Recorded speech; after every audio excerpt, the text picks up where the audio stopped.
Okay. So the qualitative methods are they're needed because they document lived experiences, cultural practices, and help us gain emotional insight into the client's problem, into the client themselves. So now moving on to life history. Life history, according to the sociologist Robert Jones, said this quote is there in our material. Life histories seek to examine and analyze the subjective experience of individuals and their constructions of the social world. What this means is subjective experience, how they perceive the world. We are not trying to tell people, the researcher is not prescribing, oh no, you should believe this or you should think this. No. As a researcher, we only want to capture, examine, and analyze what that experience is. We don't want to get into, we don't want to prescribe. And what we are also examining their constructions of the social world. So, for example, or office, if we are taking we are doing employee welfare interviews, we do not want to tell them how to behave. We only want to understand நீங்க ஆஃபீஸ்ல interpersonal relationships எப்படி இருக்கு? Are they comfortable? Are you happy with your colleagues? Are you happy with your boss? See, these are we only want to examine. We will analyze it later, but we only want to examine what it is. So that is the definition that has come. It may come as a 2-mark question in the material. Now, life histories or oral histories. There is a difference typically between life history and oral history. Life history is a story of one person's story of their personal development, what is the culture they grew up in, their emotions and perspectives. Those of us, if you get a chance to watch Malgudi Days, please watch it.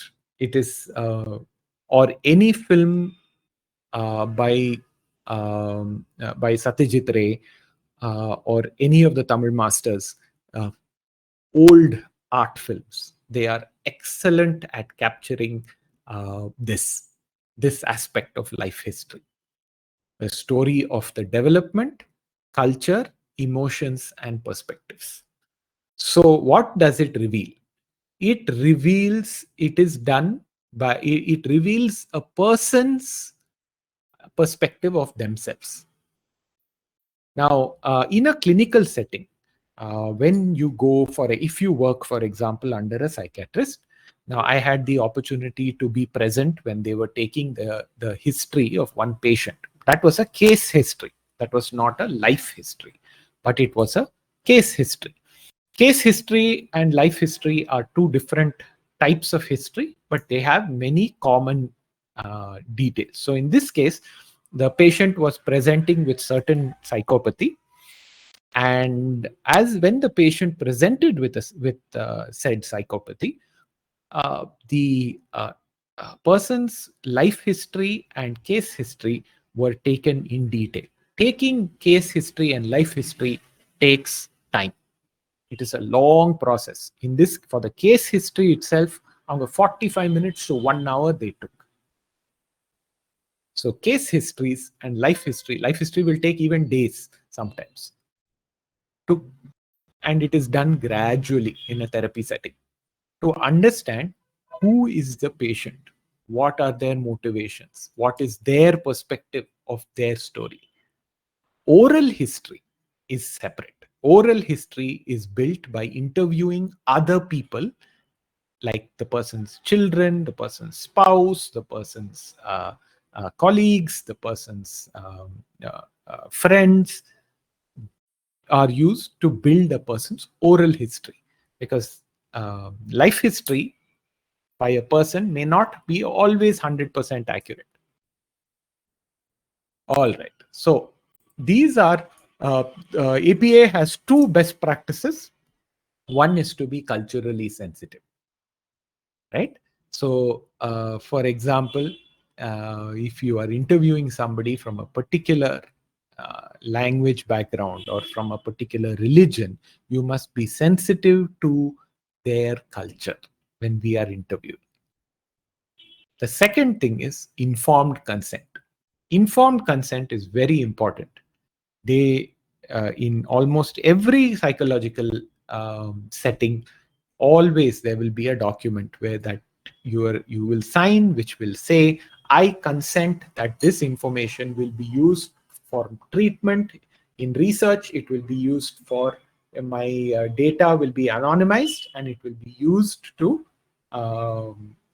gather to make research conclusions about this study. Always this is done mandatorily as a practice, right? Because sometimes when you're in a therapeutic setting, people are going to reveal some very sensitive life history, and so their personal history may be very, very sensitive. So there, it is important to get the client or the patient's consent for these things. All right. So, what are the kind of parameters you will get out of life history? You will get their family values. You will get what is their resilience level. What are their sources of stress? What are events in their life which have shaped their perspective? These are things that you will get from life history and oral history. We have a couple of minutes. If anybody wants to share their perspective on life history and oral history, or if you have taken somebody's life history or oral history, please feel free to share. The mic is open.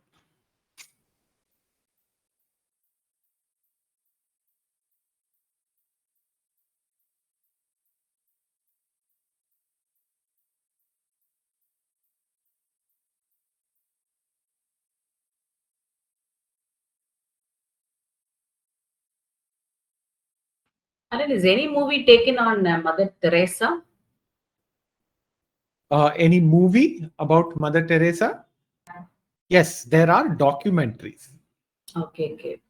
Because the one person I really want to meet, but couldn't meet her. It's Mother Teresa. So I want to know her, you know, her life history, complete biography.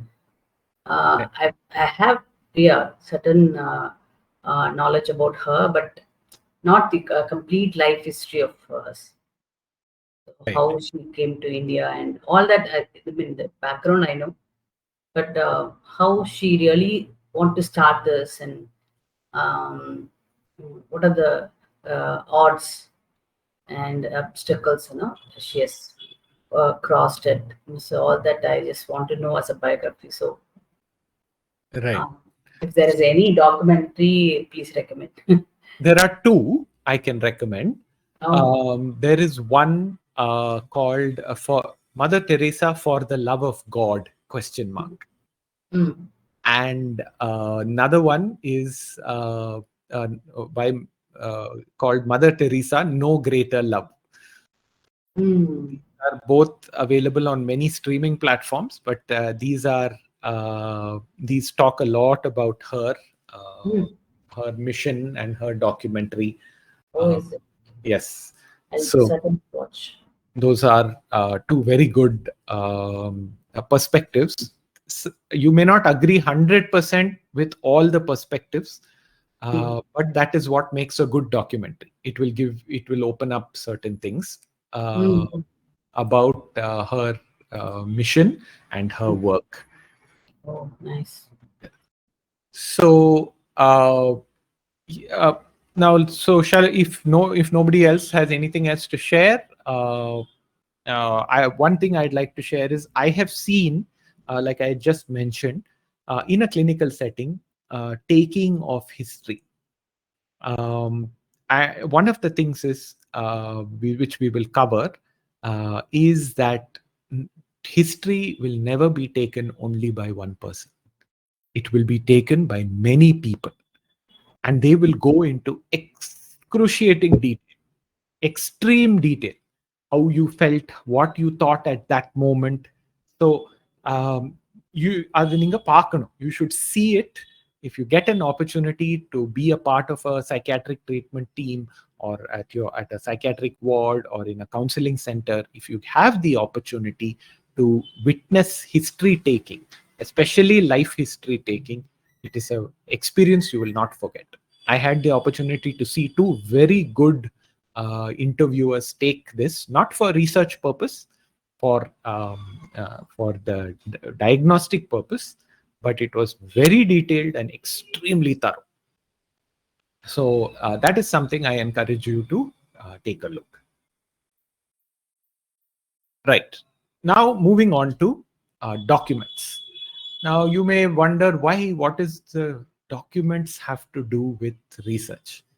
So in documentation, many times you as a researcher, you will have to gather various documents, um, from various sources to support your research, because many researchers, they already செஞ்சிருப்பாங்க உங்க ஃபீல்ட்ல, உங்க டாபிக்ல, they would have already chosen and அவங்க certain investigation செஞ்சிருப்பாங்க. நீங்க அதே investigation repeat பண்றதுல they may not be merit, but there will be merit in studying what has been done and whether it is the same as your approach. So here for documents, there are two types of documents. One are primary documents, primary documentation sources, and primary data documents and secondary data documents. Primary data documents are taken directly by the researcher. That is interview transcripts, field notes, maps, photos. These are things that are drawn or taken by the researcher. Secondary data documents are government reports, census, school reports. For example, if school, you go to a Chennai school, you want to study asthma, you want to study whether asthma levels correlate with anxiety, or asthma. The children with asthma are more prone to anxiety because they are unable to breathe, and whether it affects their academic performance. So if you are studying, for example, you can use the attendance register to find out absenteeism among students, health department reports, right? So this is how you will pull various research sources that support your research. One of the practices when as a researcher you must use is triangulation. So what is this? Triangulation is the use of multiple data sets, multiple methods, multiple theories to address a research question. You cannot take one data set and say, okay, this is what it is. That is it's called cherry picking. You cannot pick one thing that supports your point of view and just say, okay, now I'm going to propose a theory based on this, or write a paper based on this. Those of us, I know there are many of us who are excellent researchers who have written papers, presented at conferences. I encourage you to speak to them. They know how much rigor they must go into in order to come up with a research paper. So they use what is called triangulation. That is, you use various sources, multiple sources, at least 3, to address a question. And why do you do that? It is used to remove any bias from your work. And so that when you present a paper and you are questioned about it, you can improve the validity of your findings and the credibility of your findings. Right? So use documents, use it next to interviews, use it next to observations, use all 3 to increase the validity. So this is a differentiation between primary and secondary documents. We'll leave it there for a few seconds. You can look over the slide. Primary data documents are mostly taken by the researcher. secondary data documents are taken from other sources. Diaries. Now, this, for example, if you are studying mobile phone use in teenagers, right? Those of you who have teenagers or you know a teenager, you know that they are like that picture on the right. They are glued or chained to their mobile phone, right? And if you are studying the effects of it, the negative effects, uh, it helps to have a diary. So, what diaries capture everyday practices. So they are very useful to study sleep cycle, eating patterns, whether and if it's suppose it's an elderly person where they are taking their medication, their as a counselor therapy progress, right? So these are, for example, counseling logs, calendars, notes. These are all used as part of a diary, as a either as a psychologist's diary or as a patient diary. Um, so this is one thing I will encourage you to do. Uh, Here I will leave, and again I would like to ask a question. Um, what are some of the strategies that you recommend for a teenager to reduce mobile phone, or let us not give it to a teenager, for an adult to reduce mobile phone use? What are some of the strategies?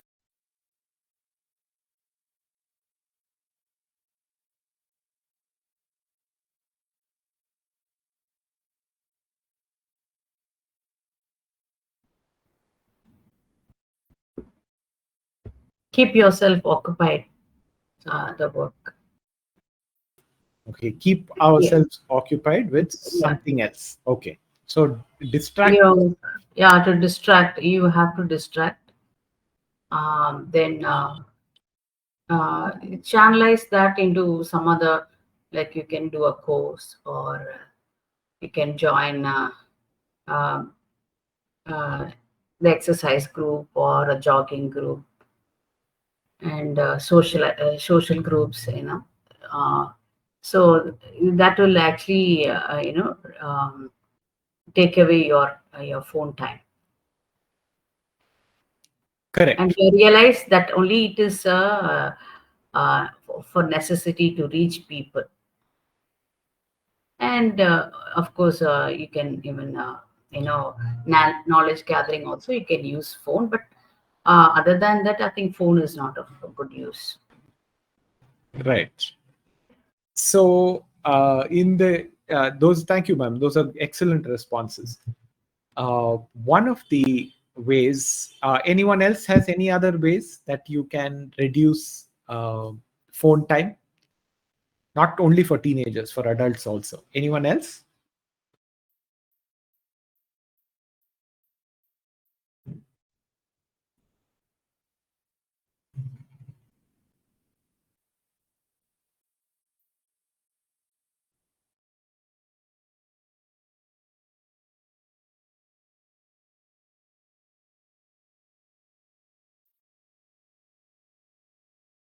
All right. If there are no other specifics, for example, in this case, maintaining a diary itself will allow you to spot certain what are the patterns of, say, mobile phone use, eating. uh, a lot of clients who you will meet who have a difficult relationship with their food. Food journaling is a very helpful and recommended tool, because it helps what you can see and control, you are able to change. So a lot of counseling when it comes to food cycle, when it comes to a client's relationship with food, or mobile use or any kind of addictions, it helps to keep a journal.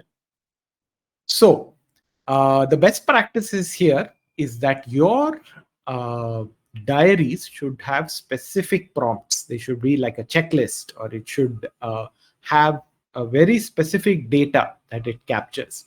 And better for it to be digital friendly. Although I also feel it may be better to keep a notebook. These are the various best practices that are suggested. right? So the purpose of using diary analysis is to improve or observe people's behaviors or practices by tracking any patterns that they follow. Next, photographs, film or video. Now, photographs, film or video in a therapy setting have uh, two purposes. One, it's used as data. A photograph of a person, for example, if one of the photographs, when you photograph a subject doing a child, for example, if you are if you are studying them in a counseling set, in a research setting, in a classroom, or if you use video or photographs to capture, say, a subject's behavior or a group's behavior. Yesterday, we learned about ANOVA, where we analyzed a group. For example, if there are 3 study groups or play groups in a Montessori, you are trying to identify differences between the 3. It helps to have video recording, because video recordings offer a more holistic understanding of how they would act. It can capture their body language. It can also be used, for example, you show somebody, say, you're counseling an elderly person, you can show them a photograph of, maybe if they were in the military, show them a photograph, and it will bring back certain memories, and you will see what kind of emotions they feel. You will also see their reaction to how certain stimulus. So these are the value of photographs and video footage. So in a therapy setting, when we say, you can even give a participant a photograph. For example, I will. Here is one exercise for each of you. Go and find a photograph of yourself from your childhood, and hold it in your hand and note down what emotions and what thoughts you are feeling. What is your first impression? We often do this in clinical settings. When you want somebody to get into a thinking mode, give them a photograph from, or ask them, or a video from a different time in their life, and you will see many times they will settle down and they will begin to think carefully. So this is an example. It's a very good exercise of reflection. I remember we have been told about journaling in a previous class. Carolyn ma'am has explained to us about journaling and the benefits of it. Similarly, go look at a photograph and note down the emotions, the memories, the thoughts you have about it. Different photographs will bring back different memories, and the expression of that is very useful. Similarly, for film and video is very useful in a research setting. So for example, if you're in a family counseling, especially if you're in couples counseling, a lot of he said this, she said this, but she said this then. So many times researchers with informed consent will say, we will record every session, so that when later on this he said, she said does not come, right? It becomes clear. And then we come to a place of honesty. Nanga honesta we can discuss. Did you say this? Idu neenga sonningala, idu neenga sollaliya? What is the situation? We can analyze it better when we have visual data. So when you are using video or photos in a research, the APA best practice is, one, you must always get consent, right? Two, you must always get, it must always be anonymized. I don't know how many of you have, there is a book. I have it right here. It is called How Emotions Are Made: The Secret Life of the Brain. It's by a researcher called Lisa Feldman. She's a psychologist. Lisa Feldman Barrett. So she talks about how emotions are created, and she talks about uh, the classical emotions: happiness, surprise, sadness, fear, anger, disgust. uh, and she talks about um, Paul Ekman and Ekman's theory of classical emotions, and she goes on to talk about, they went to a place called Papua New Guinea, and they had experiments with a tribe called the Foray people. These Foray people had no contact with the Western world. And you know something very interestingly? They did not know the concept of a smile. There are many tribal cultures who do not know the concept of a smile. Uh, Maybe some of you have noticed in old photographs, say from the 1930s, 1950s, you will not find people there smiling for the camera, because smiling for a camera was not considered a culturally necessary. It is one of the smiling for a camera is a very modern concept. And so they actually went and studied the facial expressions, and they found that the Ekman's classical emotions theory did not apply. So then they went into a different field of study called facial uh, electromyography, facial EMG, in order to study how emotions are expressed through the face. It's a very interesting book. Um,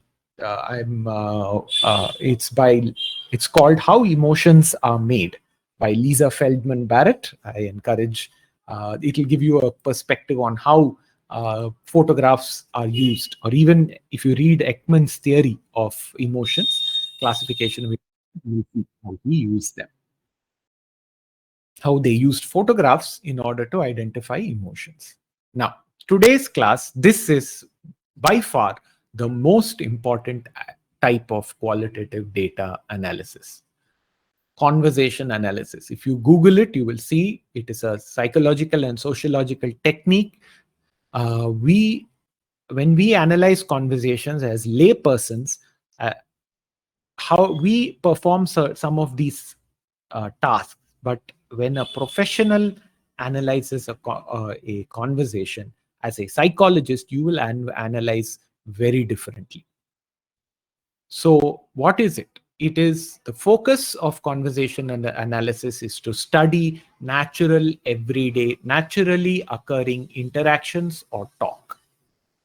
So for example, if you called the Snehi helpline, they will have recordings, and these are recordings. People will study them for the tone, for the pause, whether you pause, how much you pause, what kind of tone you use, whether you are using a aggressive tone, an empathetic tone, and things like that. So the tip here is, uh, when you are listening, doing conversational analysis, be open-minded. Many times researchers will bring their own feelings and bias. As a psychologist, it is very important that as psychologists, it is important that we do not bring as little bias as possible to any kind of analysis, especially conversational analysis. So sometimes you will watch a YouTube video that will make your blood pressure go up. That's because you are reacting to it, you are feeling emotions. The same thing will happen when you are in a counseling setting or when you are analyzing a conversation, right? So conversational analysis involves something called coding. Coding is basically documenting every aspect of the of the conversation, right? So the conversational analysis is very organized and it has a procedure, right? So we will at the end of conversational analysis, you will get into certain themes that will come out of that conversational analysis. So the steps of conversational analysis are: one, transcription. To transcribe the conversation, listen and write down. Nowadays, you have transcription software also that will do it, but in extreme detail. So I will show you in one of the slides what degree of detail. The second is inductive analysis. So inductive analysis, as opposed to deductive analysis, we studied this. We don't talk about so inductive analysis. You don't go and make look at data and come up with a solution. Based on what you see, you make a generalization. So here is one of the uses of inductive analysis, where you just identify the patterns. You then identify patterns and then you code the conversation. After you have coded the conversation, sometimes one conversation will be coded by many researchers to do a psychological analysis, to do a thematic analysis. There are people called there is a subfield called discursive psychology, where they talk entirely about how conversations are analyzed and what themes conversations will yield. And finally, you will build an inference. Now, let me show you what a conversational analysis looks like. It's a little small, so I'll describe it for you. So when somebody is transcribing it, they will they will identify whether somebody's overlapping talk is there. If they put an equal to sign, they will say there is no or very little overlap when one speaker stops and the other speaker starts. Right? They will even code how many in seconds, in microseconds, how much interval is there. So you can note down how much time. So if you are analyzing a conversation between a client and a therapist, or say a husband and a wife, or a parent and a child, the person who is transcribing will even note to the smallest detail if they are talking, for example, about infidelity, and the husband has cheated on the wife. The researcher will note down how long the husband took to answer a specific question. See, all these details, we reveal a lot when we open our mouths and speak, much more than we think. So conversational analysis will analyze whether your tone is higher. I'll give you an example. One of the things that happens when somebody is lying, their tone of voice will go slightly higher than their normal. This is one of the generalizations. It's not always true, but in certain situations, somebody who's lying the pitch of their voice will go up. So this shift in pitch will be documented. In patients who suffer from mania, a sudden raise in pitch and sudden raise in volume will be documented. Then they study semantics, even the choice of words, how long they say a word. Like, for example, if somebody calls me Alan, right, that is one emotion. If somebody says Alan, they are communicating something else, right?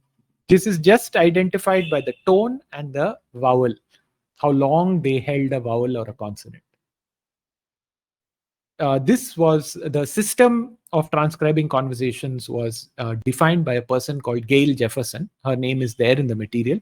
And she identified the transcription system to show whether the pace of speech has increased, pauses, increase in volume, increase in pitch, laughter, shouted words, stretching sound. So conversational analysis for psychologists is a very interesting field. Now a lot of AI tools also do it, but not very accurately. So conversational analysis is an important topic. In fact, it is the most important topic in this chapter. Text. Now, what is the difference between text and documents?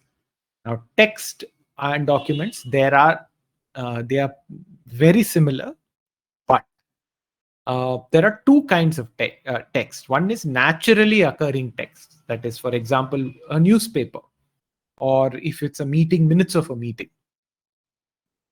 Uh, produced text is there, which is interviews or focus groups. Right? Field notes, for example, are natural.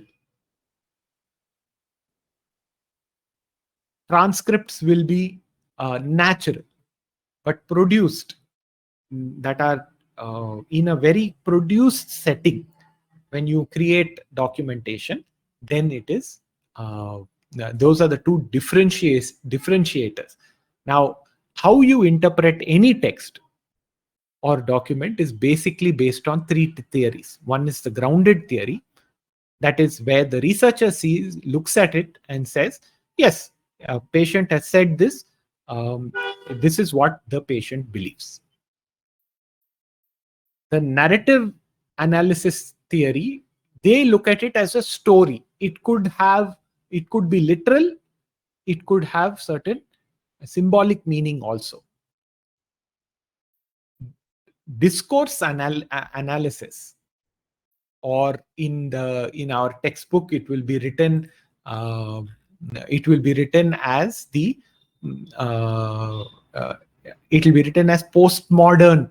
People of postmodern persuasion, they will not relate the person with the text. They will say the text itself creates certain it creates its own impression. So it is not a neutral representation of the participant. It is an expression of their reality. Right? So these are various paradigms which people go into with regards to text. Right? So each person as a researcher may view the text differently. So as a researcher, we as psychologists, we must always understand that how we read something, or how we interpret something, may be different from how a client, how a fellow researcher, how a patient, or how anybody else, or even another researcher interprets reality. And it is important to understand. So, for example, one article about mental health coverage, depression, say, among adolescents in the press, may be interpreted differently by different people. Or even a news article, you may think, for example, if they say so and so is going to be the new home minister in Tamil Nadu, some of you may feel certain way about it, others will feel differently, not because of political views. It may be because of political views, but it may be because of other factors also. You may like the person, you may know the person, right? So here there are two best practices. One is confidentiality, when any text should always be treated as a researcher as confidential. And secondly, reflexivity. We must always, in a research, you maintain that the participants' confidentiality. You don't release their name or any details, or even talk about it to the family. If you get a patient's case history, you don't go and say so and so person, so and so. We are bound by certain ethics. Reflexivity. The APA talks a lot about reflexivity. That is, you should always be aware that your own bias may have a effect. So we must always look to minimize the bias. So these are the few types of qualitative data that we will collect. Each one has its strengths and limitations, but the purpose of qualitative data is to add depth and meaning to any data that you are capturing. Qualitative data, most counselors, most people use qualitative data more than they use quantitative data. So with that, we come to the end of this class. If anybody has any questions or comments, or if you want to share an experience of when you have seen any such data, please feel free. The mic is open for a few more minutes. Alan, sorry to interrupt. Can you just explain the first four slide, because we missed that recording, right? Yes, sure, no problem. All right. So briefly going over the types of data, we looked at the two types of data. There is qualitative and quantitative data. Qualitative data describes something. Quantitative data measures something. So that is the primary difference. We looked at this slide where we checked our understanding of, for example, red pants, short hair, are examples of qualitative data. 5 feet 4 inches tall, 17 years old. This is mathematical, numerical, which is quantitative data. Outgoing personality is primarily qualitative, but if it is measured on a personality scale, it can be measured quantitatively as well. We looked at the purpose of qualitative data was to generate hypotheses and to support or substantiate the findings of quantitative information. So both go together. They are not taken in isolation. Qualitative data may be open, has to be open-ended. That is, it will be, you will ask how, why, what happened, right? And it will be relative. The answers will typically be relatively less structured. When a patient is not going to answer you in bullet points, they are going to describe what they are feeling, how they are thinking. Qualitative data takes time to both to capture and to analyze. And finally, qualitative data yields very systematic and detailed records about anything, right? So we have various types of qualitative data which we looked at. We looked at all of these. Some we have studied in detail in research methodology 1.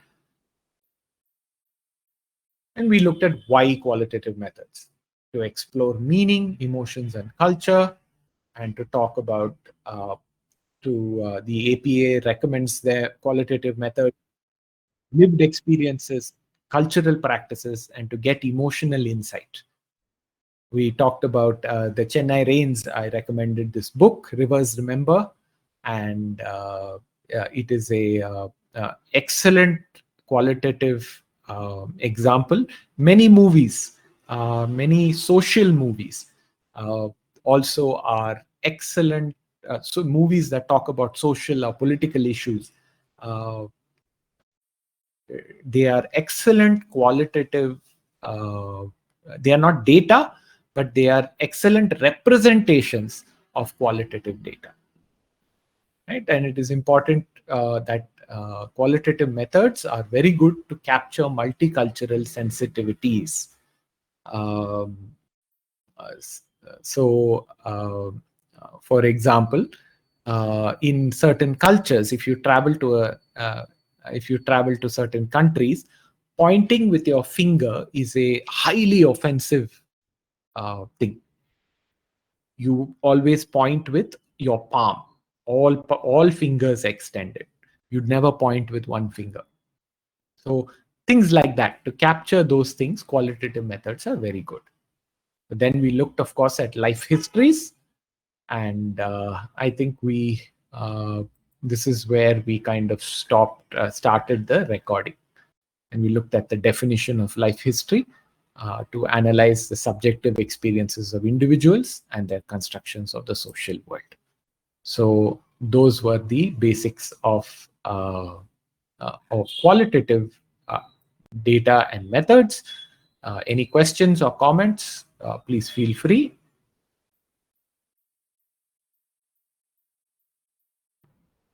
Any questions? Anybody? Very simply explained, Alan. Very nice. But very simply, and I think you can write the exam straight away. That's I wouldn't recommend that, but yes, thank you very much. Please study the book because there are Yeah, certain yeah. You sections. have to go through the Yeah, book. yeah, we'll have to go through the. We So, understand. Thank you, Alan. thank you, everyone. Thank you, Alan. It was a very Thanks. nice session. Thank you. Have a good Thank you, evening. Alan. It was good. Thanks so much. Thank you. Bye bye. Yeah, Bye. thank you. Good night, everyone. Good night.